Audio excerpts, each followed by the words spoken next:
میں کہتا ہوں لوگ ممبروں پہ بیٹھ کر عجیب بات ہے سسی پنو کے ہی رانجے کے سونی مہیوال کے واقعہ سناتے ہیں.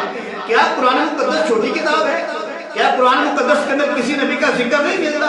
اتنے نبیوں کے ذکر ہیں، اتنی عظیم اور اتنی بڑی کتاب ہے قرآن مقدس.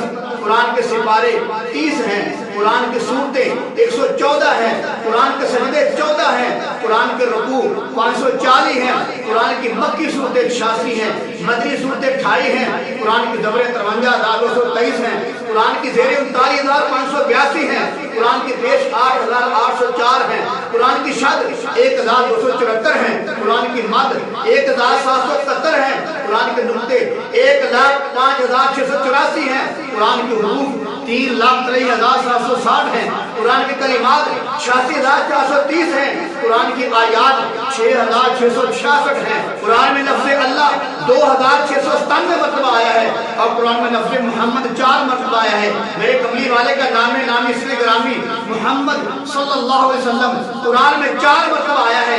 جو پہلی مرتبہ آیا ہے توجہ فرمائیں، جو پہلی مرتبہ آیا ہے 4تھا سپارہ ہے، سورہ آل عمران ہے، آیت نمبر 144 ہے.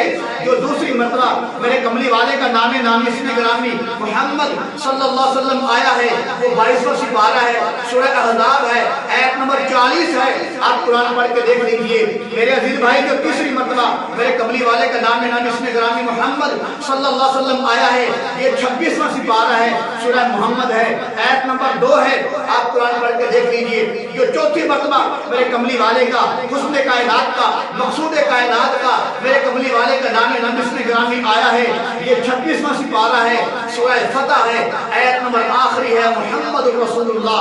میرے عزیز بھائی اتنا بڑا قرآن ہے، 6,666 قرآن مقدس کی آیات ہیں. لیکن ہم لوگوں کے واقعہ سناتے ہیں، فلاں حضرت صاحب نے یہ کر دیا، فلاں قبلہ نے یہ کر دیا.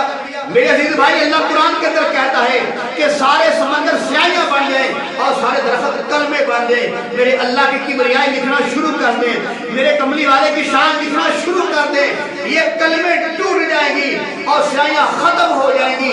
میرے خدا کی کبریائی بھی ختم نہیں ہوگی، میرے محمد کی شان بھی ختم نہیں ہوگی.